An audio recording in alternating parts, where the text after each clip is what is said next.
잘 아시지만은 선거가 이제 막판에 갈수록 이제 각 진영들이 결집을 하잖아요.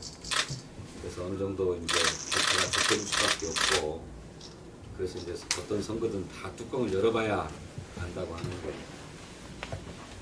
전라북도 지사 선거와 관련된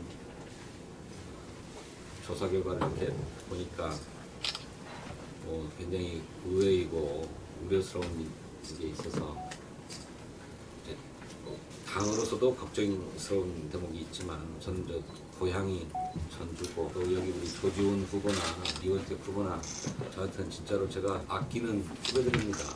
그런 사람이 이제 그야말로 승부를 예측할 수 없는 접전을 펼치고 있다고 하니까 굉장히 마음이 무거웠습니다. 이제 제일 우리 도민들께서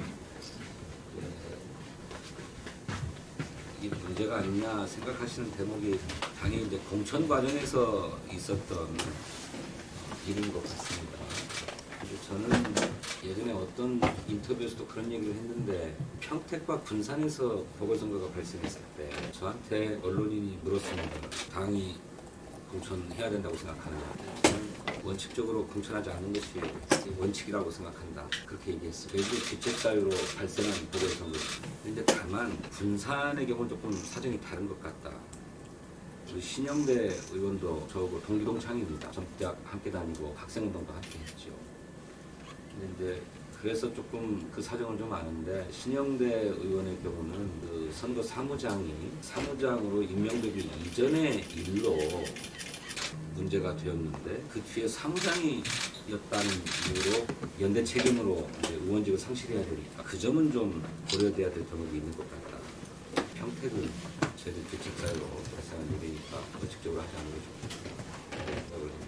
그럴 정도로, 그러고서 이제 당에서 조금 소리도 좀 들었습니다. 당원들이 저한테 막 뭐라고 하고, 저 나름으로는 원칙적인 자세를 견지하는 것이 정치의 기본이다 이렇게 생각하고 의정활동을 해오고 있는데, 전북에서 김관영 지사 그 돈봉투 사건이 보도됐을 때 당에서 곧바로 제명 조치한 것에 대해서 잘했다고 생각했습니다. 선거 시기에 그런 문제가 발생하면 좀 단호하고 신속하게 처리하는 것이 그 여파가 다른 선거에 미치는 것을 빨리 차단할 수 있는 일이다. 과감하게 잘 결단했다, 저는 그렇게 생각해요. 그런데 이제 경선 하루를 남겨놓고, 이틀인가 남겨놓고 이원택 후보도 청년들하고 식사를 했는데 식비를 또 어떻게 했다는 얘기가 나와서, 근데 이제 역시 당은 단호하게 감찰에 들어가긴 했는데 감찰 결과 문제 없다 이렇게 이제 결론을 내렸죠. 후보 자신이 직접 한 것은 아니다라고 하는 판단이었던 것 같은데, 저는 그거는 조금 너무 좀 성급한 결정이 아니었나 하는 생각을 했습니다. 조금 더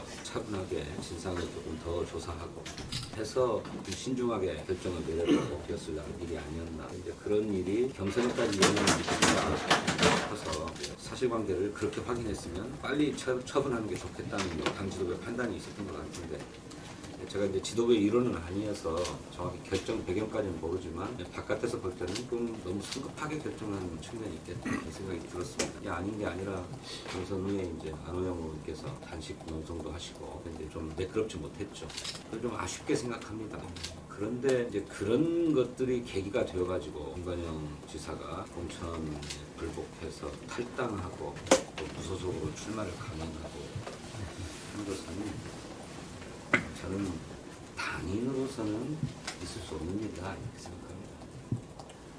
어찌 되었든지 간에 당신의 과실이 분명하고, 또 어디에서 제가 잠깐 쇼츠 영상을 잠깐 보니까 당신도 이것이 이제 수사돼서 기소돼가지고 재판을 받게 되면 당선 무효인원이 나올 수도 있는 사안으로 인식을 하고 계시더라고요. 이제 그런 사안이라면 본인도 그것의 심각성을 알고 계시는 거라면 당의 공천 결정에 불복해가지고 무소속으로 출마하는 것, 이것은 당인으로서 또 정치인으로서 기본적인 사안이다. 그렇게 저는 다 이랑저랑 옮겨 다니는 것 이거 별로 바람직한 것 아니라고 생각해요. 정당이라고 하는 것이 자기 이해관계에 따라서 왔다 갔다 선택하고 움직이고 하는 것이니까. 과거에 왕왕 그런 일이 있었지만 그것은 정당 정치를 우습게 아는 것이고 손가락질하는 거라고 해서 누구나 다 자기가 잘나서 국회의원도 되고 도지사도 되고 대통령도 되는 줄 알지만 저는 정당이 아니고서는 불가능한 일이라고 생각합니다. 이재명 대통령 참 뛰어난 정치인이고 이런 분이 이 어려운 시기에 지도자가 되는구나. 김대중 대통령도 마찬가지입니다. 그렇게 생각하지만 이재명 대통령이 민주당이 아니었다면 대통령이 될 수 있었을까? 저는 그렇게 생각합니다. 그럼 무소속으로 또는 무슨 다른 정당을 만들어서 했으면 대통령이 되는가? 아무리 뛰어나도 그렇게 안 된다. 정당이 굉장히 중요하죠. 그런데 꼭 김관영 지사에만 해당하는 얘기는 아니지만 몇몇 정치인들이 그 정당에 대해서 아주 가볍게 생각하고 당신의 이해관계에 따라서 정당을 선택하고 왔다 갔다 하는 거. 이런 것은 정치의 본령에서 어긋나는 일이라고. 그래서 기왕지사 공천 과정에 약간의 아쉬움들이 있는 것은 사실이지만 그것이 선거 본선의 결과를 흔들 정도의 사안인가 하는 생각을 저는 갖고, 또 최악의 경우 보궐선거가 또 발생하게 된다고 하면 그것만큼 전북 도민들에게 큰 어떤 손실이 있는 게 아닌가 생각하죠. 큰 손실이다. 보궐선거 또 발생한다라고 합니다. 그래서 도민들께서 분명한 판단을 해주셨으면 좋겠다고 생각. 또 이제 저는 이제 서울에서 정치를 하지 않습니까? 이재명 대통령, 서울시장은 또 국민의힘에 오세요. 또 이제 구청장은 이제 저희들이 또 민주당의 진교훈 후보가 지난번에 보궐선거 전국에서 하나 있었던 보궐선거에서 돼가지고 하고 있는데, 그 대통령의 국정 철학이 서울시로 넘어오지 않아요. 오세훈이 가로막고 있어요. 그래서 대통령이 추진하고자 하는 여러 국정 과제들이 서울시에서 막혀가지고 더 진행이 안 되는 너무나 답답한 게 많습니다. 그래서 어떻게든 이걸 좀 극복해야 되겠다 이렇게 생각하고, 마침 정원호 후보가 잘 훌륭한 구정 경험을 가지고 있어서 이제 민주당 후보가 돼서 그 어느 때보다도 선거 승리 가능성이 높긴 한데, 그렇게 지금은 완전히 내란으로 인해서 사회, 정치, 사회, 경제 전반이 완전히 무너져 있는 상황에서 대통령을 중심으로 이걸 다시 정상화하고 회복해가는 단계에 있지 않습니까? 그래서 지금은 무슨 뭐 민주당이 일당 독재하냐, 뭐 싹쓸이하냐 이걸 우리 할 게 아니고 대통령과 일꾼들이 호흡을 맞춰서 나라 전반을 바로 세우고 회복하고 성장의 전개를 마련하는 굉장히 중요한 시기다라고 생각합니다. 그런데 대통령과 호흡을 같이 못 맞추고, 때로는 발목을 잡고, 때로는 그걸 거부하고 하는 톱니바퀴들이 하나씩 들어온다고 그러면 그 제대로 일이 안 된다고 생각. 탁탁 맞아 돌아가야 된다고 생각해요. 저는 사실 막 이렇게 경제 뭐 깊은 견해를 갖고 있고 뭐 식견이 있는 사람이 아닌데, 이재명 대표께서 이제 정책위 의장을 오래 시키는 바람에 뭐 전공도 아닌 경제 공부를 덜어 해야만 했습니다. 이제 그래서 정책위 의장을 하면서 좀 들여다보니까 저는 성장이냐 분배냐 하면 분배에 조금 더 방점을 두고 살아왔던 사람입니다. 금투세 논란에서도 아시는 것처럼. 그런데 제가 뭐 금투세를 소신으로 하고 있으면서도 또 분배가 중요하다고 하는 점을 생각하고 있으면서도 지금은 성장에 주력해야 된다고 하는데 저는 동의합니다. 대통령이 바르게 처방을 내리고 있다고 생각해요. 그 윤석열 정권 3년 동안 대한민국 경제성장 동력이 완전히 고갈되고 상실되고 그랬거든요. 이걸 어떻게든 성장 동력을 만들어내야 되기 때문에 지금은 성장에 주력해야 합니다. 그런데 저는 성장이 지금 중심 과제고 당면 과제이지만, 그렇다고 이후에 이 성장의 과실을 고르게 나누는 분배의 토대들을 배관시하거나 제껴주면 안 된다고 생각해요. 이것도 함께 챙겨가야 된다고 생각해요. 그러니까 세제란 그런 것이죠. 성장을 위해서 막 노력을 하는데 성장의 성과가 나지 않으면 금투세를 도입해도 뭐 국가로 환원되지 않아요. 금투세라고 하는 거는 충분한 이익을 냈을 때의 그 이익에 한해서 걷는 거잖아요. 그러니까 성장에 막 주력을 한다고 해서 성장이 가시화되지 않으면 회수되는 게 없는 거죠. 근데 지금 너무 낮으니까 금투세도 하지 말자. 금투세 도입해도 금투세로 거둘 세금은 별로 없는 거예요. 성장이 이루어지지 않는데. 이제 지금 이제 8천쯤 막 가는 이런 상황인데도 한 번 폐지를 해놓으니까 금투세를 다시 부활하자는 얘기를 못 꺼내고 있는 그런 상황이에요. 그래서 저는 예정대로 그냥 시행하도록 했어야 됐다라고 저는 생각하는데, 근데 이제 어쨌든 지금은 그렇게 고갈되어 있는 성장 잠재력을 만들어내고 다시 올리도록 하는 일이 당면 과제인데, 그 일을 하자는 데 있어서는 일꾼들이 서로 의기투합해야 된다고 생각합니다. 그런데 여러 정치적인 이유로 의기투합되지 못하는 그런 상황이 오면 우리 사회 전체적으로 어느 지역 할 것 없이 지장을 초래하는 것이기 때문에 이번에 선거에서는 대통령과 호흡을 같이 할 수 있는 사람들이 지방 정도 담당해서 정말 모두가 다 합심해서 나라를 바로 세우고 일으키는데 힘을 모아야 될 때가 아닌가 그렇게 생각합니다. 마침 우리 전라북도가 현대가 그전부터 그 현대는 내부적으로 검토해오고 있었는지 몰라도 새만금의 구조를 투자하겠다고 하는 상황 아닙니다. 그리고 대통령도 지역 균형 발전의 의지가 확고한 사람이기 때문에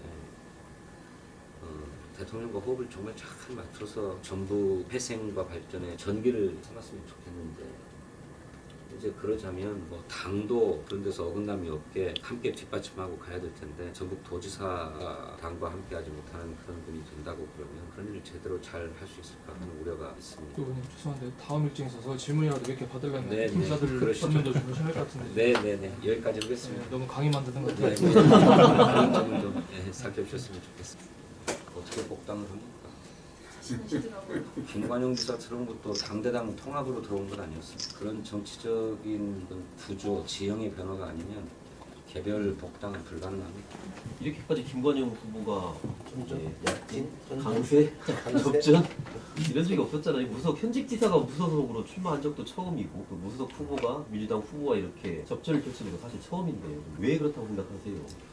글쎄 저는 김관영 지사의 경쟁력이라기보다 당의 공천 과정이 정말 공정했느냐, 무리 없이 잘 진행됐느냐, 순리적으로 이루어진 거냐 하는 데 대한 문제의식이 우리 도민들도 좀 있다고 생각합니다. 그것 때문에 반사이익을 얻는 것이지 김관영 지사의 경쟁력이 아니라고 생각합니다. 공천 과정에 문제가 있다면 다른 지역에서도 뭐 무소속 후보들이 뛰쳐나오기도 하고 의사 거기 말고도요. 그런 거 말고 그런 사례들이 좀 굉장히 많이 있잖아요. 전라도만 놓고 보다가 굉장히 많이 있잖아요. 왜 이렇게까지 공천 과정이 좀 공정하지 못했다 이런 말들이 많이 나온다고 생각하세요?